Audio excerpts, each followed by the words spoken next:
more we study human nature, the more we become aware of the unsounded depths that are back of each individual. There is the famous story that you may know, a very brief one, which has a point in this regard. Someone once asked Antonio Stradivarius why he made violins. Antonio looked kind of nonplussed for a second and then replied, "God made Antonio to make violins." Now, I have the belief from our pretty long career of observation and reflection that there is a definite reason behind the life of every human being. There is a particular purpose. Nature does not produce non-essentials. Nature has not fashioned some persons to succeed and others to fail. Nature has never been extravagant with life. Every living thing fulfills part of a plan. And this plan in the human being has been individualized. Each person is here for a purpose. Now, why are so many not aware of this purpose? I think the answer lies in the fact that the average person is confused by pressures that are artificial. He comes into this life perhaps in the highest degree of his intelligence. As a newborn babe, he is probably wiser than he will ever be again in this life. That perhaps is one of the reasons why so many come weeping into the world. But we also realize that many children have strange and mysterious depths even in infancy. Their little faces seem to bear witness to something more than the obvious. The moment, however, the child is born, it is regarded as a kind of lump of putty. Everybody wants to get their fingers in it. Everyone wants to help this child succeed. And before they get through, they may definitely force the child to become a failure. In an effort to assume that this material world in which we live for a few years is the most important place in the universe, and that to achieve some minor success here is the outstanding distinction to which a human being can attain, the process of fitting the personality into the traditional patterns closes in around the small child. He is told what to believe and how to believe. If he is in a religious family, he is told who to worship and what church is proper for him. And as he goes into school, he comes into contact with a mass of conditioned associates. Children like himself, who have been more or less destroyed before they even reach grammar school. Destroyed in the sense that the internal pressure of a reality behind themselves is being continuously blocked.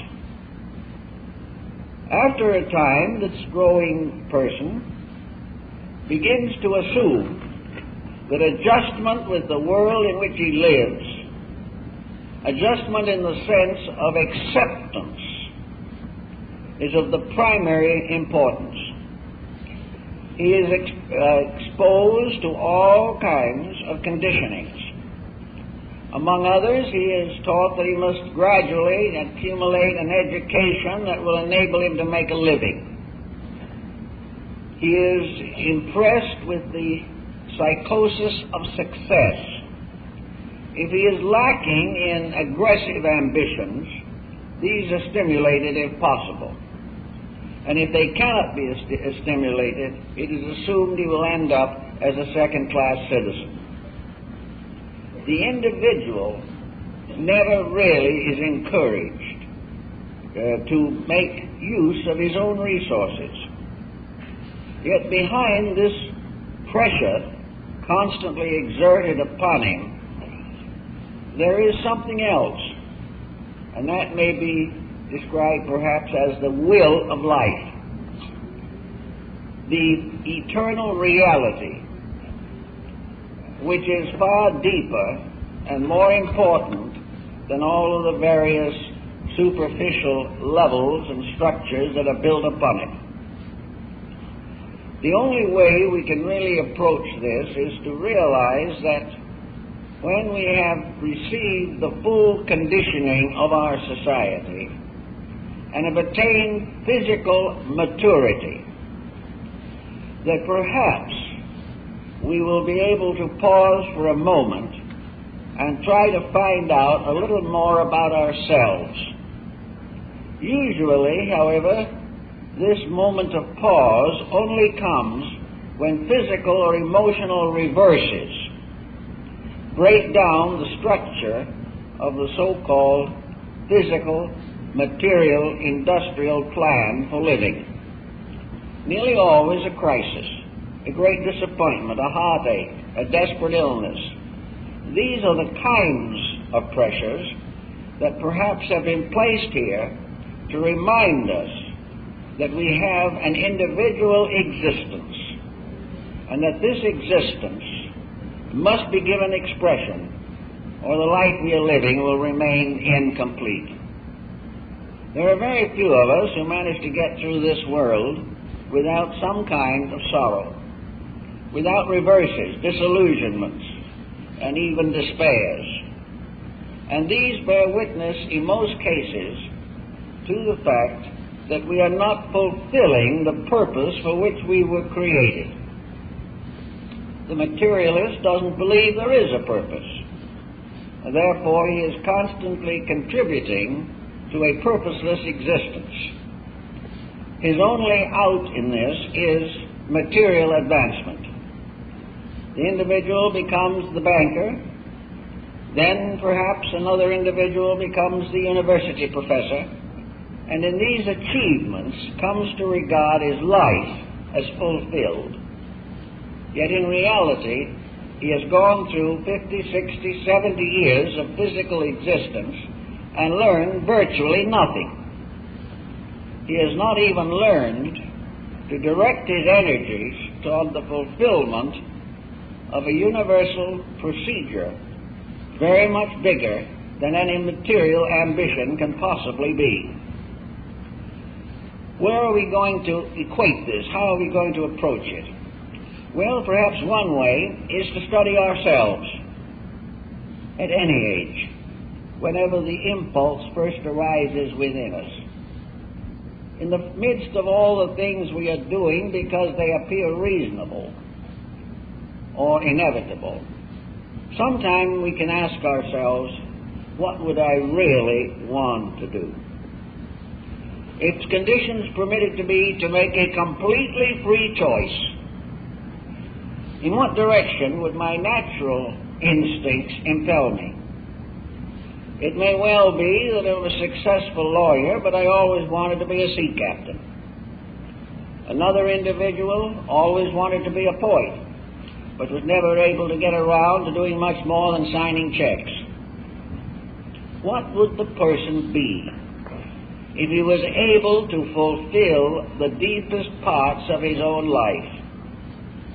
What would the small, quiet voice inside of him recommend if the pressure of outside over-influence was not there? I think that every living thing from the mineral kingdom on has some kind of an intuitional inner life. And this intuitional inner life impels that living thing, whatever it is, to fulfill the purpose for which it was created. To assume that the universal destiny is fulfilled by a person becoming a political leader or a major economist or an advisor to something, such cannot possibly be regarded as important to nature. Nature, which is a leveler of all things, nature which moves behind all the processes that we recognize, certainly is not too much concerned as to whether we have a swimming pool or not. Nature has a job of its own, and nature is working through living things to fulfill a common good. And each of us is in some way an instrument in this plan. And it is very important for us to try to understand the natural purpose for humanity. Why was the human being created? Why was the breath of life breathed into him?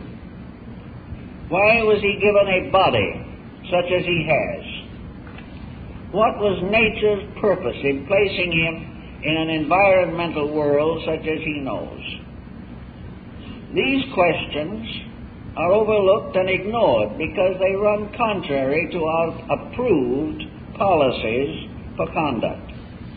Yet we cannot assume that nature was frustrated by the fall of the Roman Empire, or that the divine plan was overthrown by Adolf Hitler, or Alexander the Great, or Genghis Khan. These are episodes, incidents on the outer surface of human existence. They bear witness to ignorance, and false ambitions, arrogance, tyranny, which are not naturally given to us by deity. The idea that we are a compound of good and bad, with for the most part weakness predominating, is not solid when we contemplate it in terms of nature. Nature has put us together in an extraordinary way. It has created a being that even the greatest scientists cannot yet even estimate. Man is full of wonders.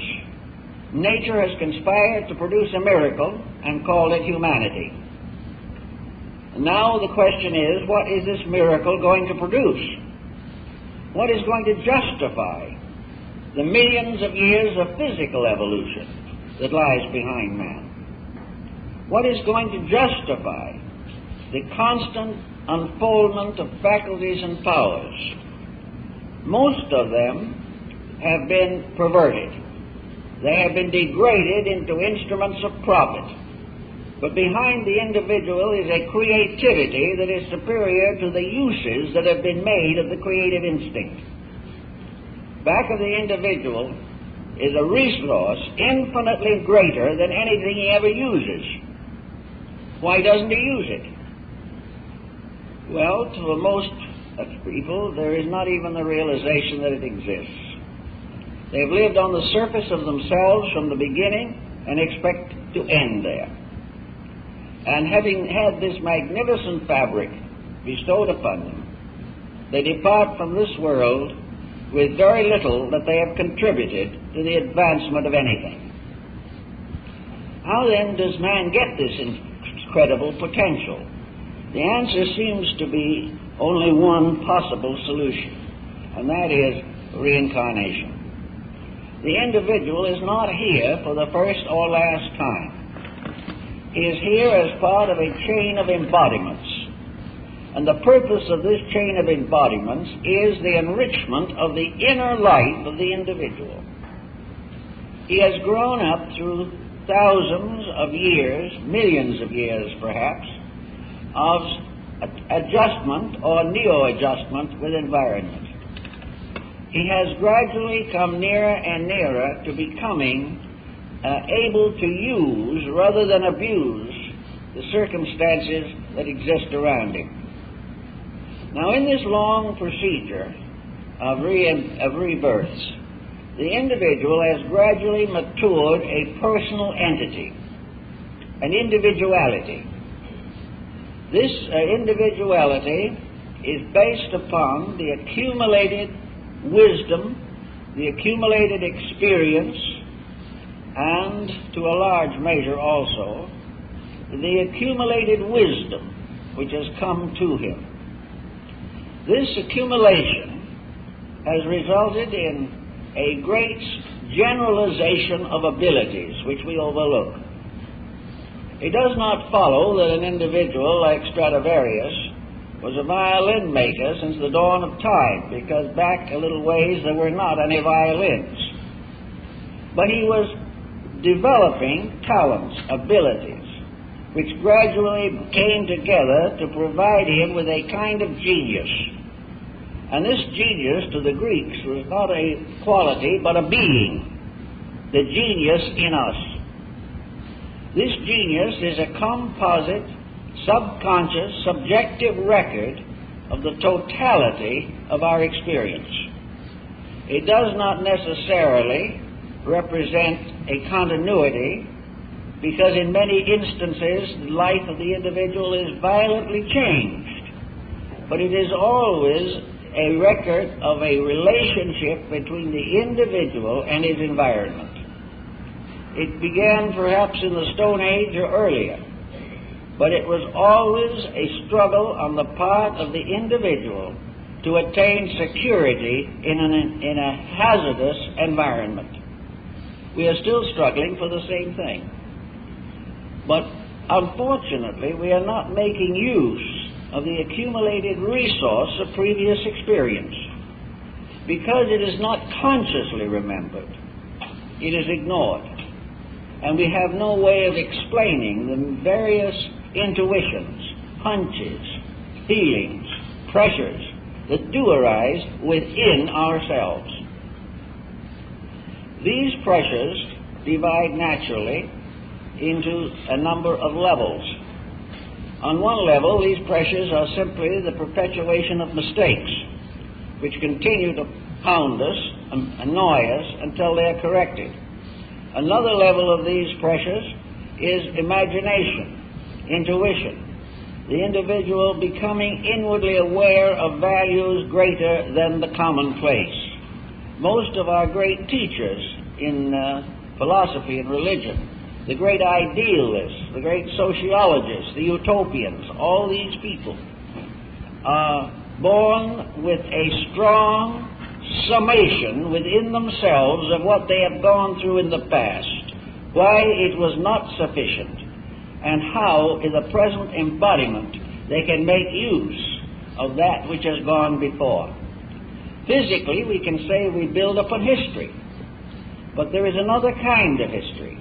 Records within ourselves, records within the flesh, the bone, the nerve, the artery, the glands, pressures within ourselves that bear witness to ages of conditioning.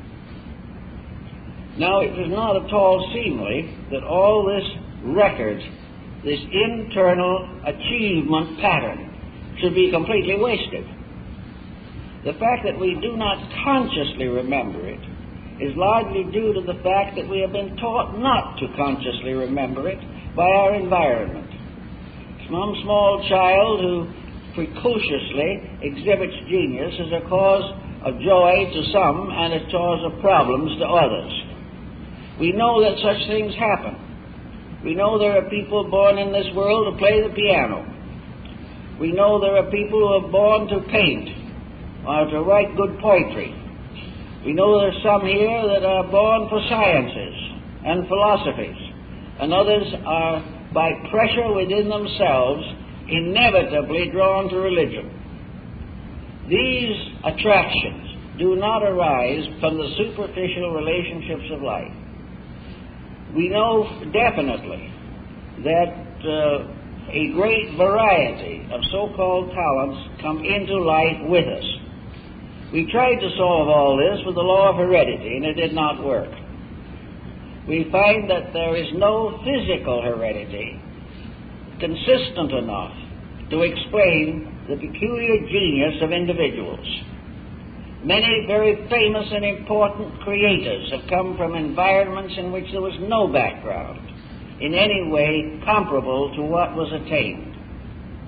And again, these very geniuses very often do not transmit their skills or their abilities to progeny. And very often the children of genius are mediocre. There is something else that determines these things, and that something is the record the individual carries within himself. He doesn't have the details, but he does have a balance sheet which he brings with him, in which the assets and liabilities, the credits and debits, produce a peculiar type of internal integration, an integration which is going to dominate life if this is permitted. Now, this record of integration is not primarily built around material success. If we go back, assuming that the individual was born many times on this earth, go back a few hundred or a few thousand years, and practically all of the activities with which we are familiar today were in a very incipient state. There were no great economists, because we were not even concerned with an economic system primarily. There were very few great leaders in any field, and very few skills were developed that correspond to our computerization today or to the advancements we now know in the sciences. It was an entirely different type of progress. It was a progress intended to release the conscious power of the person, to help the individual to grow. For growth is nothing more or less than the unfoldment and revelation of potential.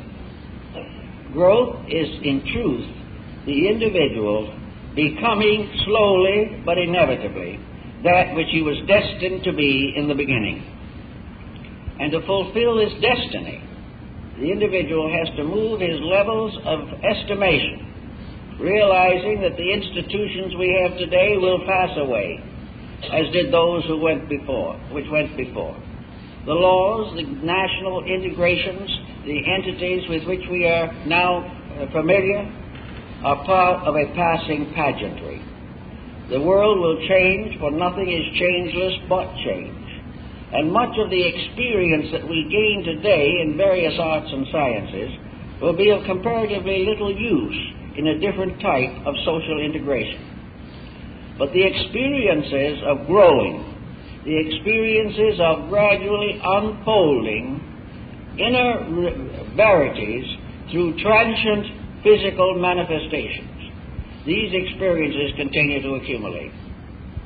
So we must finally, it seems, come to the original idea of nature, natural law and divine law, that the human being was created in the first place to amount to something, and that something is not to be judged in terms of the physical, mechanical, materialistic objectives to which we are addicted today.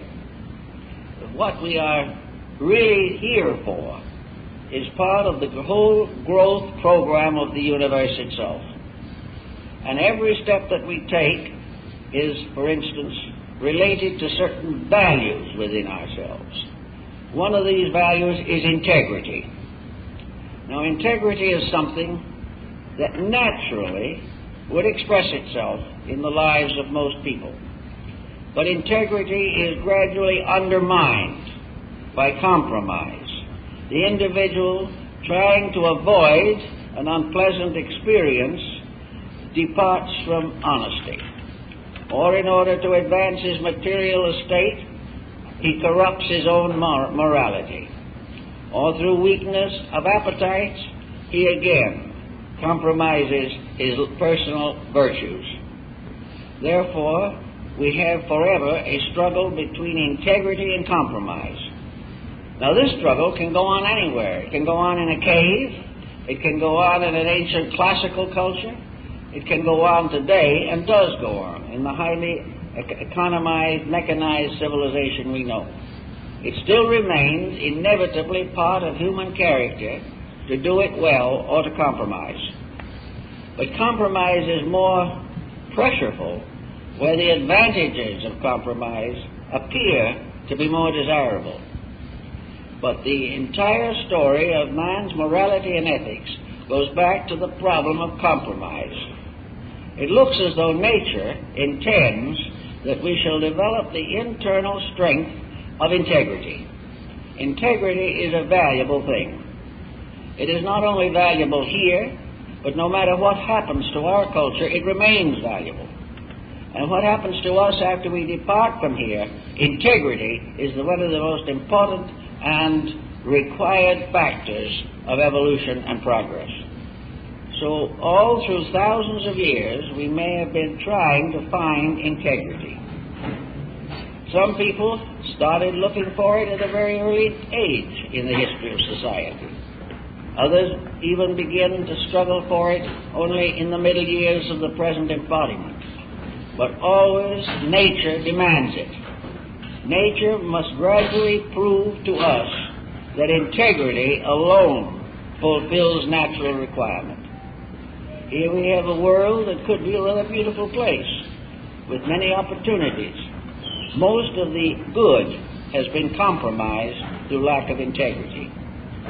Life after life, the private citizen has suffered from the dishonesty of his associates and has compromised his life by his own dishonesty.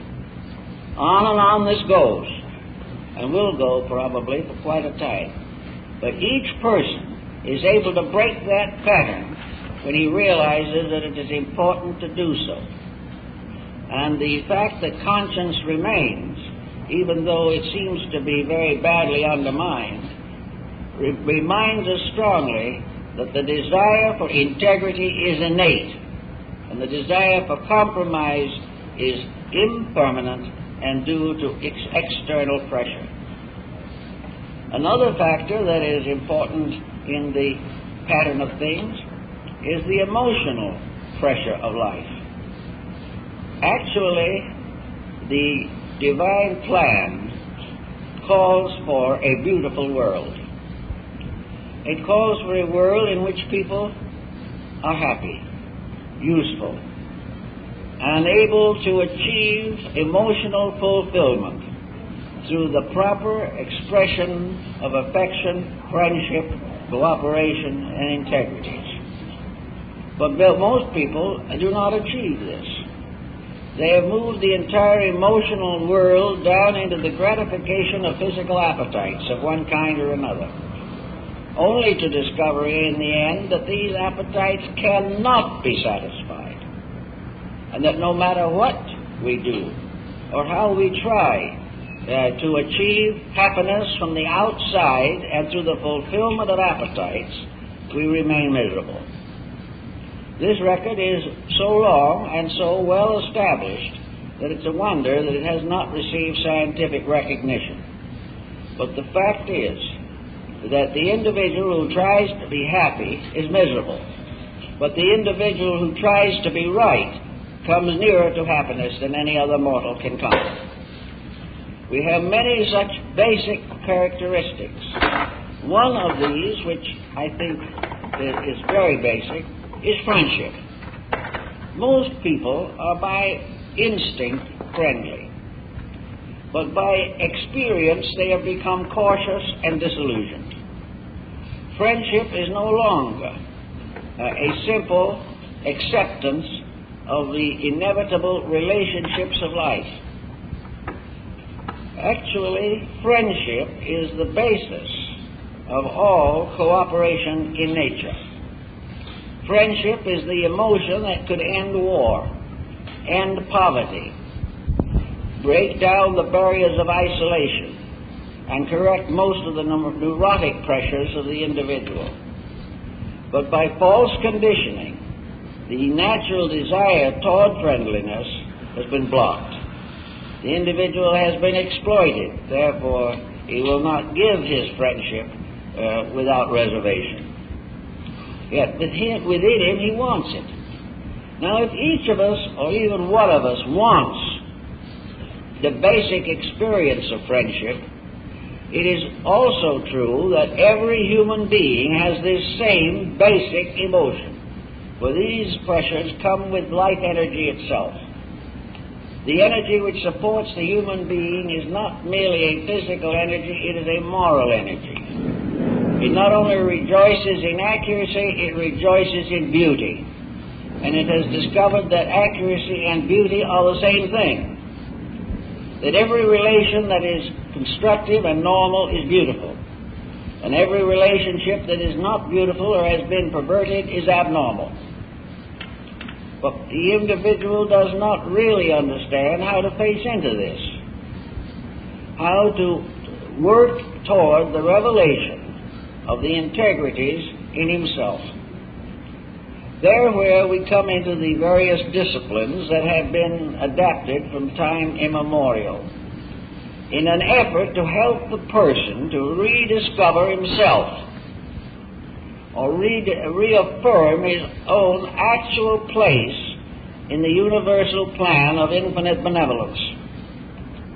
Most of the disciplines that have been accepted in recent centuries and also in ancient times were disciplines of which the individual was expected to perform certain disciplined actions toward himself. It was assumed that he must quiet and subdue the authority of outside circumstances over his own inner life. He must break through the barriers of slavery. Serfdom is an artificial state, for in the infinite plan of things, all living creatures have equal rights. Each individual has an equal right with all others. And serfdom is nearly always the result of a mistaken interpretation of personal freedom. The moment that the individual becomes a slave to his own negative attitudes, he is in slavery. So the Greeks and the Orientals and the Egyptians and the early Christians all worked upon the problem of the individual achieving freedom. And it was generally agreed that freedom depended upon the person emancipating his own consciousness from the miasma of material addictions. The individual can live in this world, but not be of it. He can fulfill every duty of citizenship and family without becoming deluded by the false values that have sprung up in the human environment. So in discipline, the ancients believed that appetites and ambitions must be disciplined and curtailed. The individual must gradually divide himself from the common environment and assume or reveal his own personal destiny. Now, a personal destiny does not mean a rugged individualism. It does not mean that the individual is no longer benevolently inclined. His real problem is to discover himself as a factor in the infinite good of all that lives. He has to realize that there are many jobs to be done in connection with the release of consciousness through the personality. Each individual has a place in the labor of growth. He is involved in the unfoldment of all other human beings. This is because we accept that the plan for things was correct, that the divine purpose is real, and that there is no possible way of changing the basic requirements of living.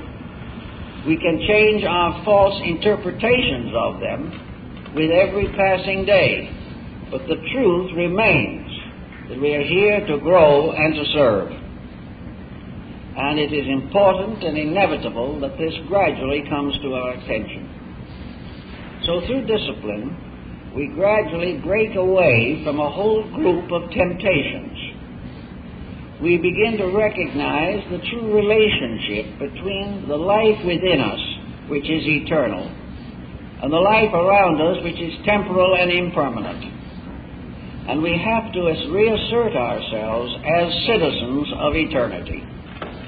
We have to recognize the unbroken chain of circumstances which brought us to where we are, and how this unbroken chain will continue in the future until it brings us where we should be. And this there is no way of avoiding. So instead of trying to avoid it, it is far better to move with it. It is a means by which we capitalize the basic assets which we have and begin to give emphasis more and more upon the unfoldment of potential.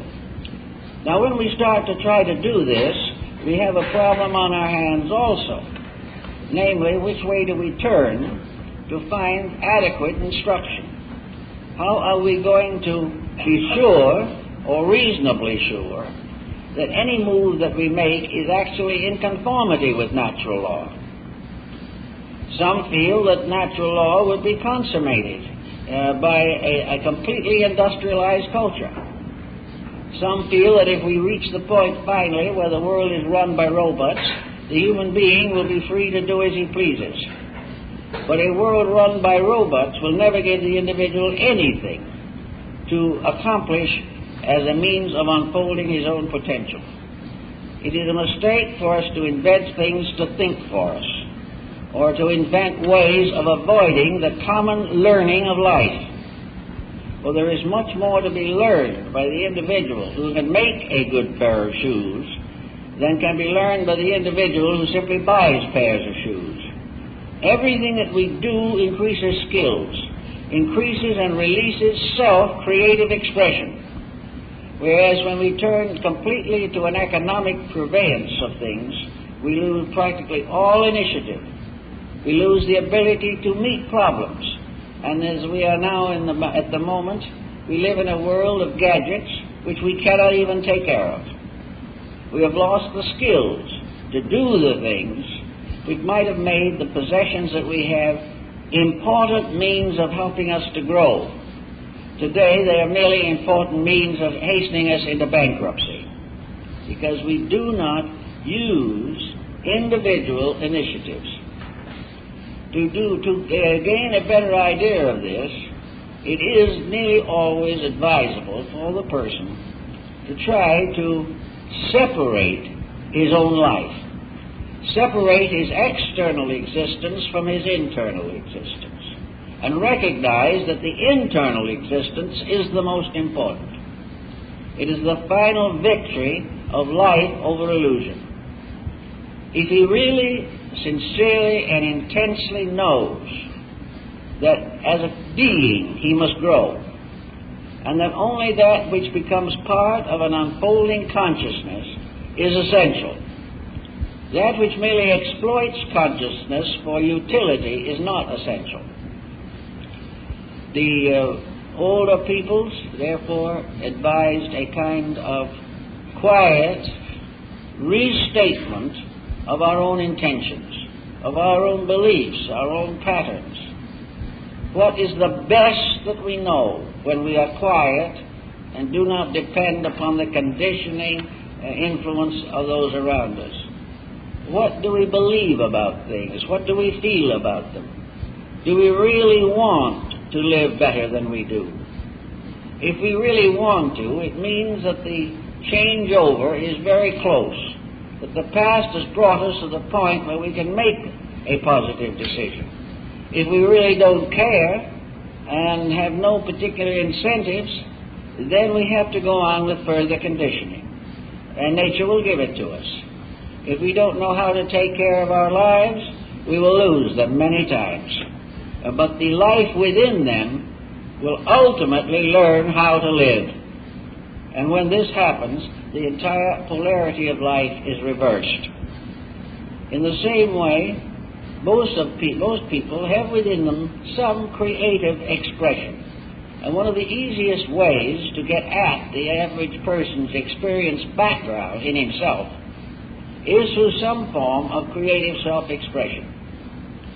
I know many people who have wanted to express themselves, but they have either lacked the courage or have not felt they could devote the time, or else regard the investment as unprofitable.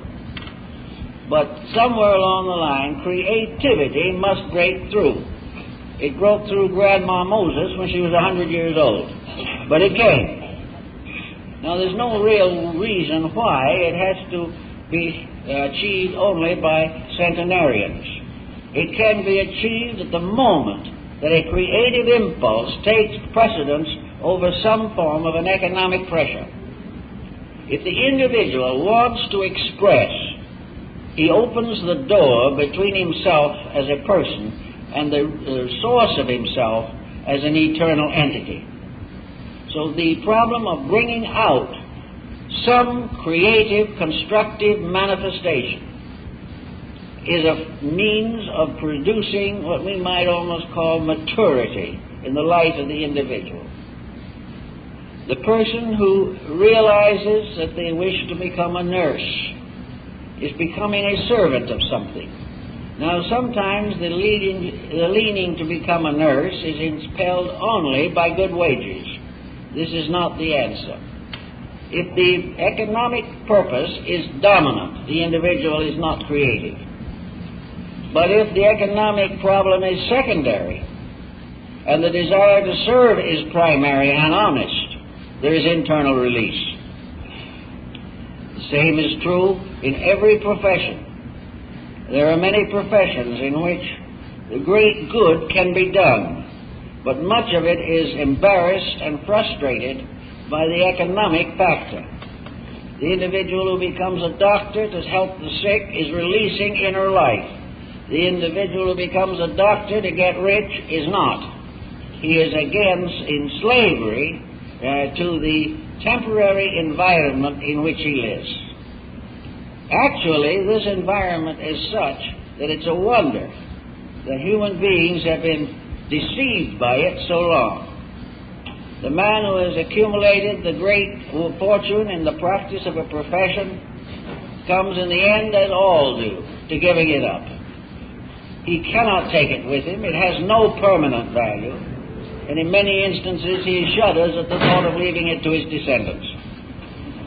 So what does he do? He leaves it to an institution, simply because he has no way of taking it with him and doesn't know what to do with it.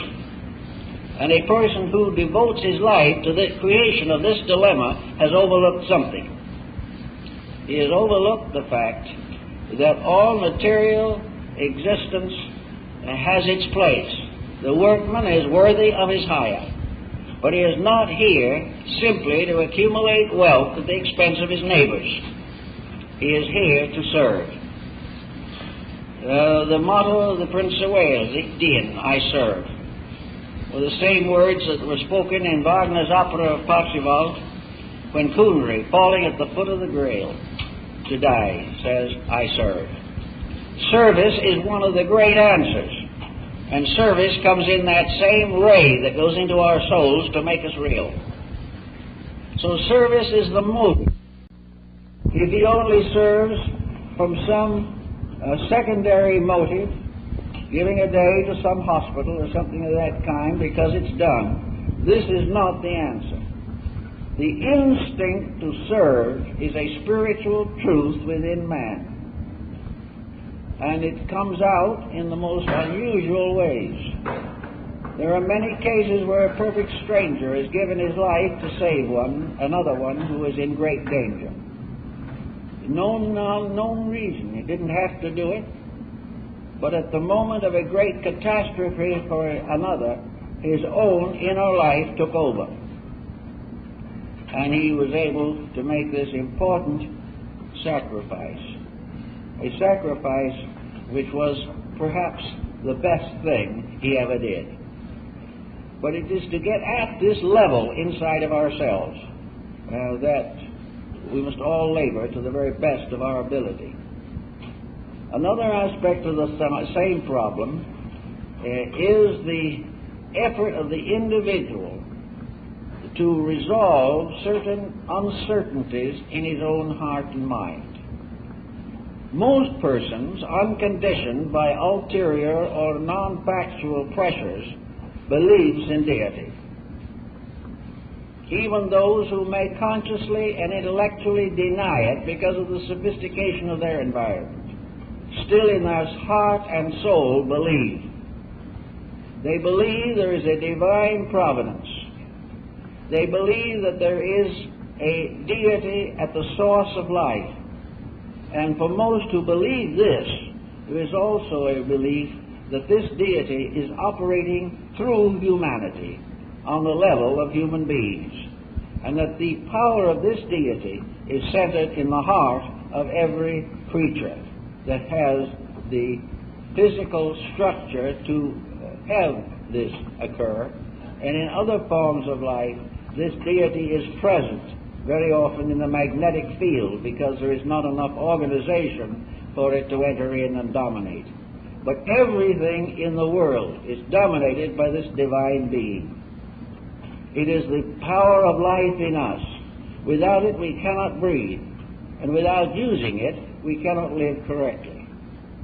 It is this problem of getting at what life wants of us instead of the eternal cry of what do we want from life.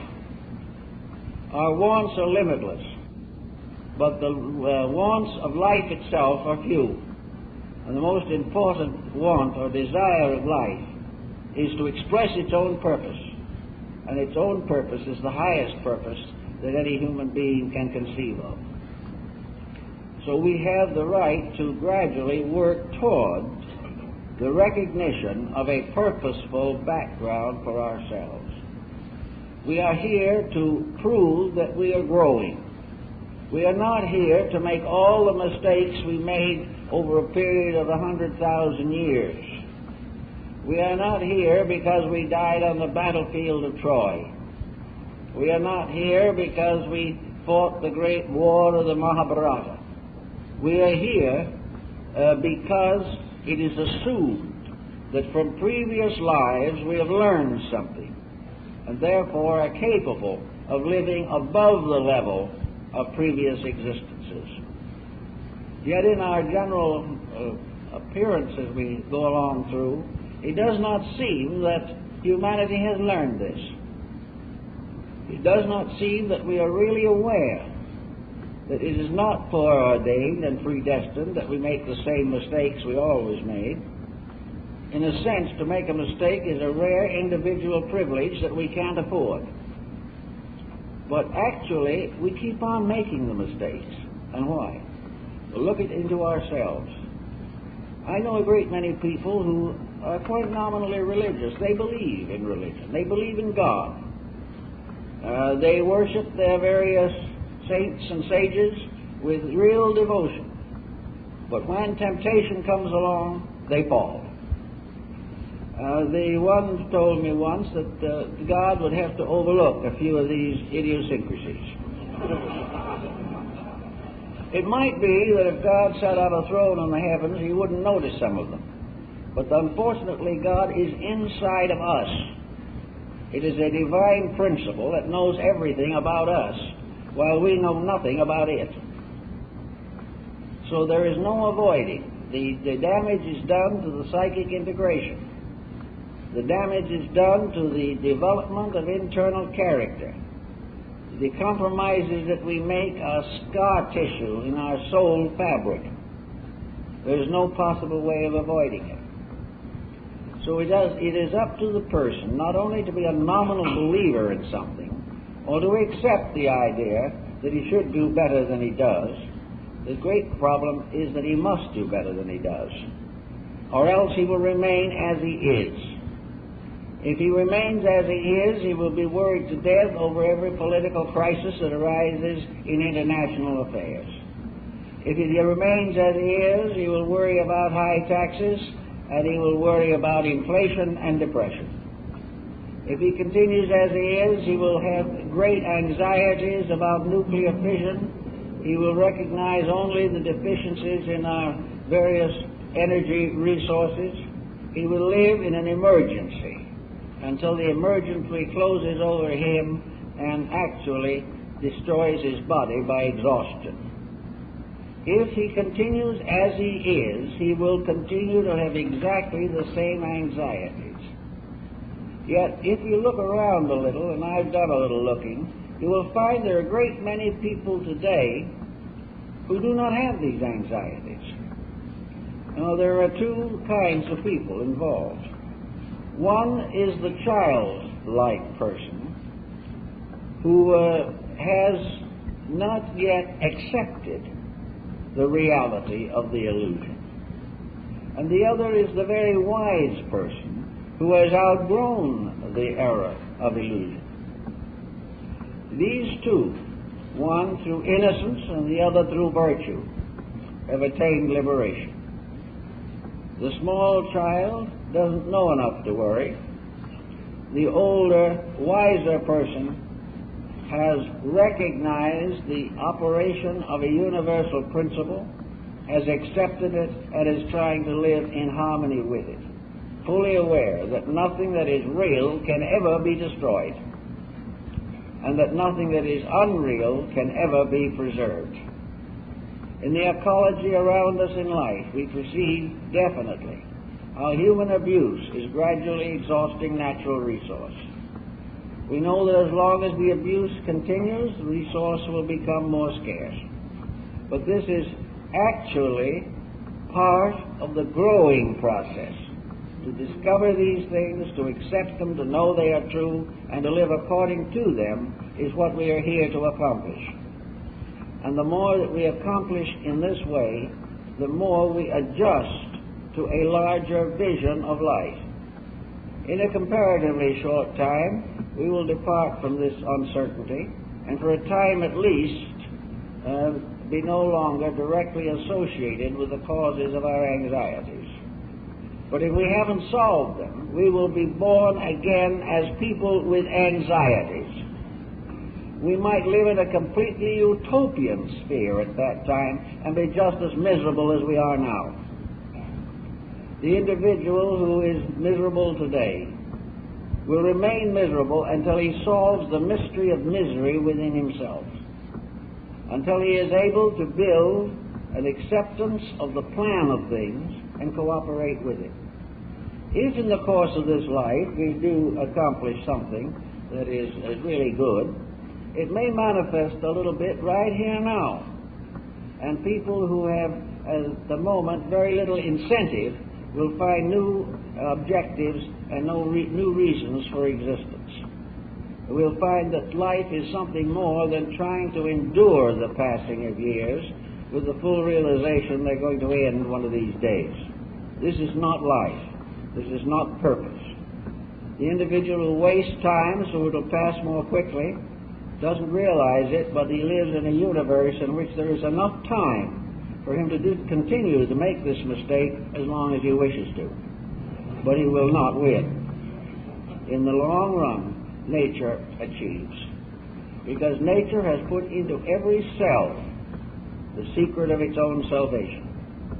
It has put into the individual every faculty and power necessary for him to achieve liberation from the delusions and illusions of an unreasonable life.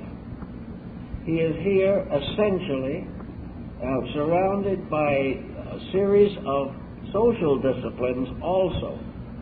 And if he is unable to learn directly from his own inner core, he is perhaps able to learn through the experience of his own conduct. This is one way in which we understand nature. We know what nature wants largely by discovering what it does not want and learning from experience. But experience is always with us in the physical world. We are surrounded by problem after problem, and there are many clinical answers to many of these problems. If you go to a qualified psychologist or psychiatrist with a heap of worries, he will probably very quickly remark or bring to light the fact that you are suffering from a wrong mental attitude.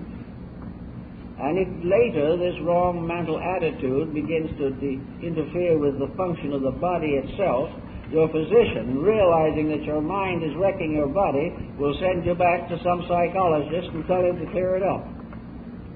The individual, however, with all this complex and quite a little expense thrown in as a special inducement, because there's nothing at the present time, apparently, that comes closer to sincerity than the loss of money. The individual could learn very simply. He looks at himself and he finds out that he's been nursing all kinds of destructive attitudes until finally he is sick. And if he nurses them long enough, he will be sick. And if he does nothing about it after he gets sick, he will probably die. And he will die of his own attitudes, which have been allowed to become chronic. Now, he could have learned something from this. A few do. Many do not. Others feel that when they have this kind of a problem come on, the answer is to medicate for it, to take all kinds of sedations and tranquilizers and things of this kind in order to control a disposition that needs to be disciplined from within the individual himself. The only way in which you can get over a dispositional peculiarity is to change yourself. Because if you die with that psychotic situation, you will be where you can't get the pills, but the ailment will linger on. You're not going to get rid of it. So in the end, you have to live with yourself. And nature says, let's make it compatible. Let's live in a way in which you can be comparatively happy, comfortable, and well adjusted. All this means that we have to gradually take hold of our own lives. We have to do something to break through, not a complacency, but a sense of helplessness, or the simple sense of not recognizing the problems at all, just not knowing they exist, but knowing very clearly the troubles that they cause do exist. Actually, to gain gradually a certain insight can be a very inspiring and wonderful experience. If we suddenly realize that there isn't anyone who hasn't got a job in nature, that everyone here is capable of useful cooperation with the plan of life, and that we all have the right and privilege to grow, and are here for that purpose, we can build our lives more and more around the concept of growth instead of the concept of futility. No individual needs to sit around doing nothing. If he is doing nothing, this is not leisure. This is just simply a strange loneliness in a universe that is made up entirely of life. The person who has no interest in life is dead while yet he lives. But those who have great interest in life, though they die, live forever. It is a matter of bringing out a simple fact that we are creatures of law, that we are fashioned according to a plan, that this plan exists forever as an archetype in the divine mind, that we are the products of a purposeful pattern, and that the deity that fashioned us has appointed us to be the agents of that deity in the perfection of an order of living things. Now, there may be many orders of living things in space, but our order we likely call humanity. And humanity is not merely 4.5 billion people. Humanity is one entity. Humanity is an order of life, and it is part of the plan of things that humanity shall become perfected. That everything that was implanted in humanity as a potential, as a beneficial power given by deity, shall be brought forth to fruition, that it shall bear fruit according to its kind, and that from this gradual cooperation, this gradual mingling of purposes and motives on a constructive level, humanity as an entity, as a simple being, collective, will come into its inheritance, that it will fulfill the purpose for itself. When this occurs, then the entities that are here will have cooperated and will have graduated from this particular grade in the school of creation. Humanity may be in the first year of high school, or it may be the post-kindergarten. But whichever it is, we graduate when we outgrow that particular type of condition. and we outgrow it only by mastering it. We can never outgrow it by voting it out or trying to evade it. No government can take care of people who cannot take care of themselves. They have to gradually be taught to use the resources with which they have been endowed. Now, in our way of life, there's also a great misunderstanding as to what constitutes a good life. To many people, a good life is an opulent life. It is a life of leisure. It is a life of extravagance. It is a life of being able to do exactly what you please, whether what you please is good or not. Therefore, all of the ambitions of the race are directed towards a superior social state. This in itself, of course, is related to karma. But who is to judge the karma?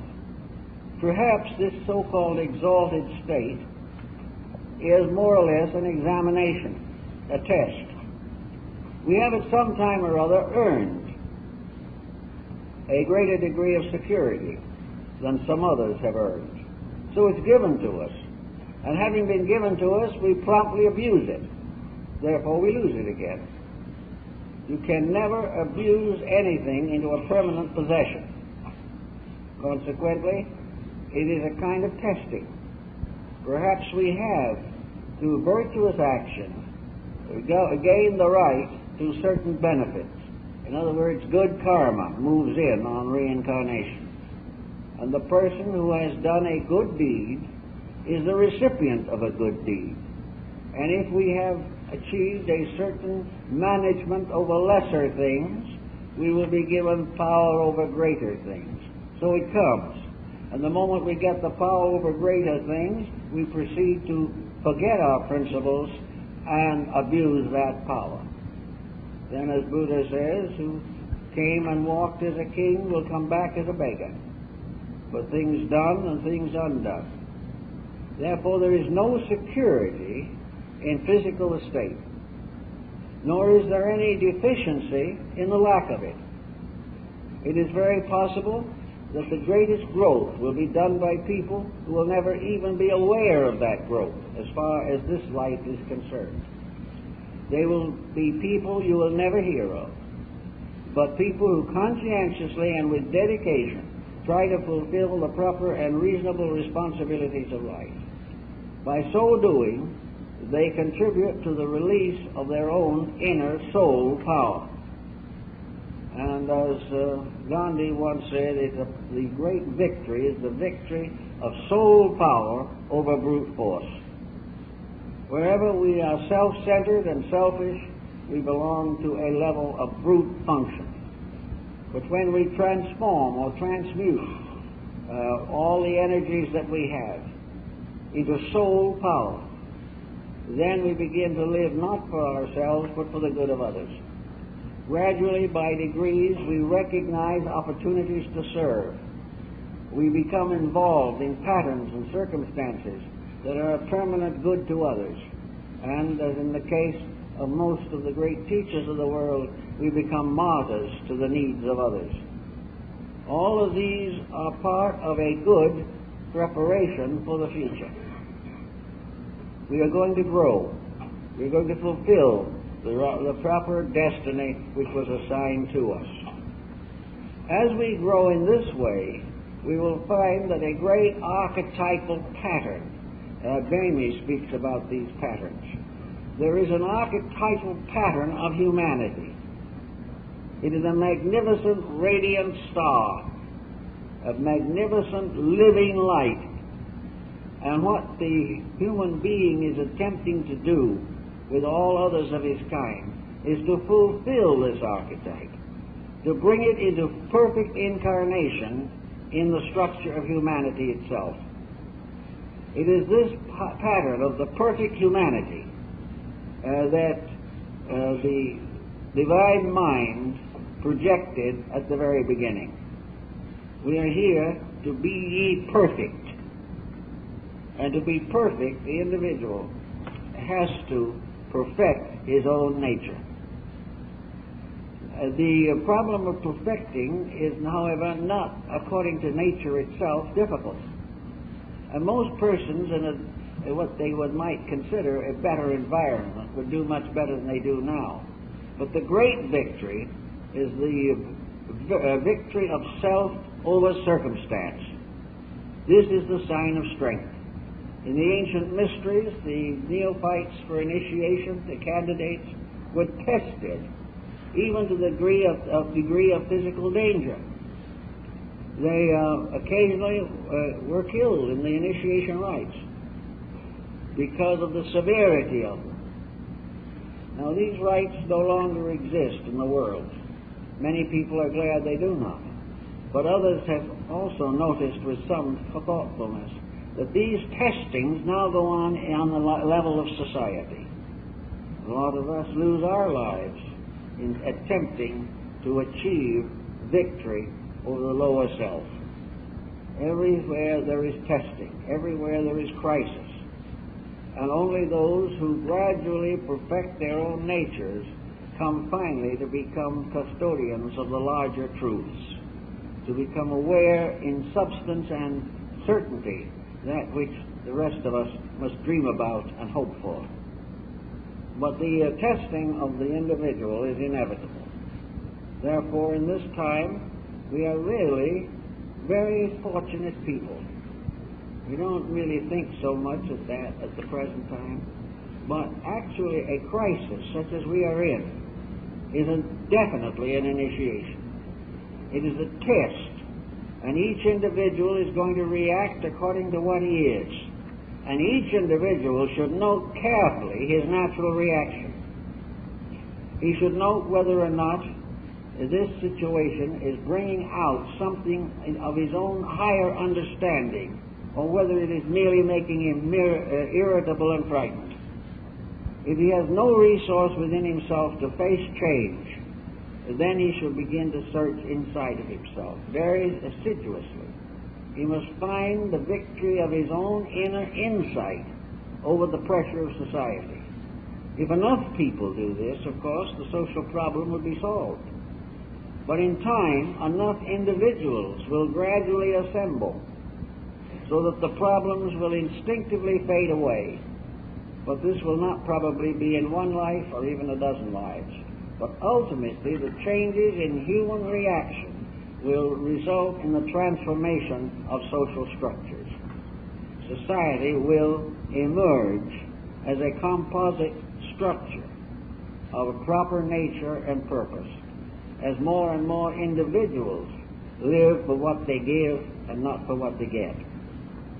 The Reformation, the universal Reformation, begins in man and must continue in man until the work is finished. So we say again, try occasionally to imagine, to visualize more or less what you would have done with your life if you could have lived it exactly according to your perhaps childhood hopes, the dreams that you had in the beginning, which were merely perhaps dramatized fairy tales. But actually the fairy tale is an archetypal dream, and in the long run we are all going to live together forever in happiness. But it's a long way off for the majority. But in this fairy tale life, think back to what you would have been before ambition got you, before the pressures of other people affected you, before your dreams were blighted. What did you want to be? What kind of a person did you want to be? And in your early teens, before you got set in too heavy an educational pattern, what would you have liked to do with your life? What kind of a career would you have chosen if the economic factor had not existed? If it hadn't been a problem of earning a living, what would you have preferred to do? If you're one of those people who perhaps would have preferred to do nothing, then you better take on the responsibilities of the moment. But if you already had dreams, and they were blighted, and there were instincts to creativity, I know people in late life who are writing very beautiful poetry. Poetry seems to be one opening that comes through. Sometimes an individual has had a poetic instinct all their lives and never actually wrote 4 verses until they were over 60. But it's there. Others find, as the responsibilities of raising children and things of this nature, that the old dreams come back, that there was something they always wanted to do. Some of them wanted to travel, some of them wanted to teach, some wanted to go into religious life, others wanted to complete imperfect or interrupted careers.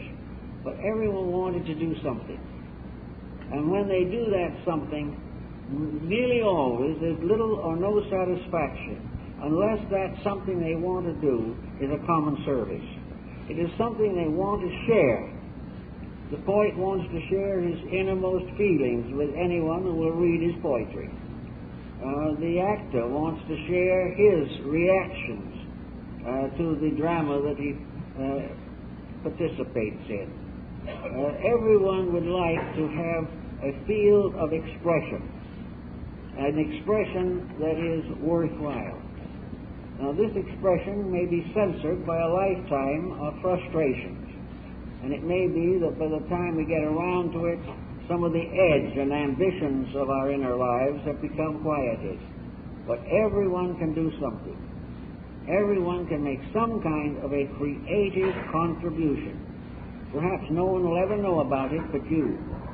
But if you do it, not merely talk about it, but do it, you will find that there is a great release within yourself. An individual who can develop a good creative outlet will probably never need psychological or psychiatric care.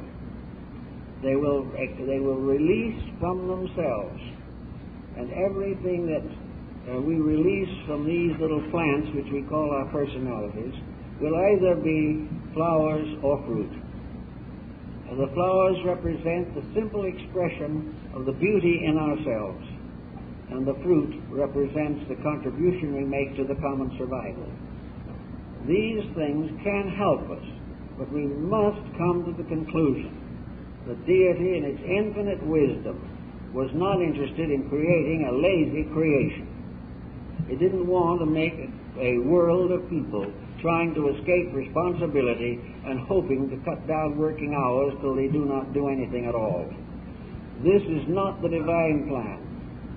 And if we frustrate this divine plan enough, the punishments will get heavier and heavier.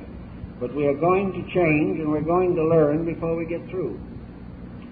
So the easiest and the most purposeful thing is to learn now, to get started at it, to do the things that we have within ourselves.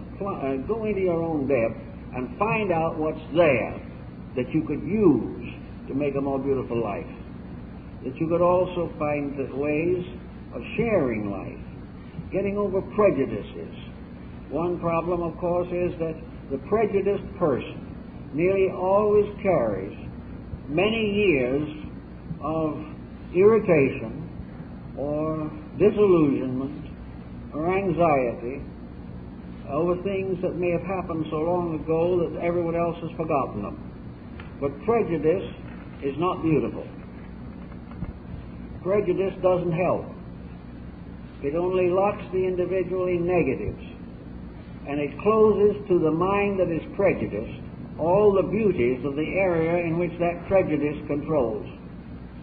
If we are prejudiced against people, if we are prejudiced against arts or crafts or religions or races or anything of this nature, we are simply cutting off part of that one glory of life which we should understand, should accept, and should be able to use in the development and maturing of our own consciousness.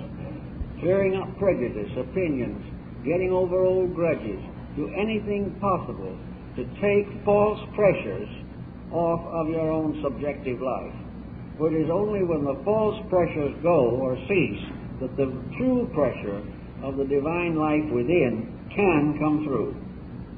It is only possible to move from the inside out when we stop cramming everything from the outside in. As long as we build our entire life upon outside circumstances, the inner life has no chance.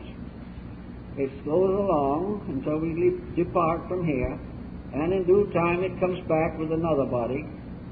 But unless we allow it to speak, we will never know what our real destiny is, and we will be pushed about by the common attitudes of unenlightened persons. But even these unenlightened persons are growing also. Everything is growing. It is a magnificent unfoldment, but it exists on many levels, and each individual must try to function on the highest level available to his own consciousness. And at the same time that he is doing this, realize that the higher his level of consciousness is, the more perfectly he will understand all whose consciousness is less than his own. That which is above always understands all of that which is below, because it cannot get to the above without passing through the below.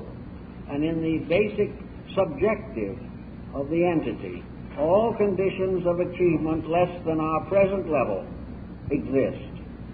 And by calling upon our inner life, we develop a great sympathy for the lesser. And instead of looking down on it, we regard it as a parent might regard children. As Pythagoras very wisely observed, there are only three relationships in life. He says, there are those who are wiser than we are, and they are our parents, regardless of whether they have any blood relationship or not. Then there are those whose knowledge and wisdom is equal to our own. They are our brothers and sisters, and we exist with them in perfect equity. And there are then those also whose knowledge is less than our own. They are our children, regardless of whether they're related to us or not. They are our children, and we shall instruct them. So there are no other relations in life. And the individual who has the proper outlook or in-look upon life will realize that it is one very beautiful picture, a wonderful, sensitive, sympathetic situation in which we are all bound together by the strongest possible ties and separated by the weakest possible separative factors.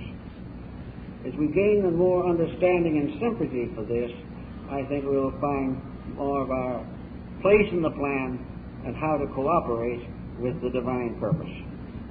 Well, I guess that's all for this morning, folks. Now, I've got an announcement I'd like to make. I have a little announcement I'd like to make. It's a very disturbing and discouraging announcement, no doubt, but I'm going on vacation. I've had about 5 vacations in the last 40 years and spent 3 of them in the hospital. So this time I'm going out. I'm going to do something very rugged. I'm going to rest.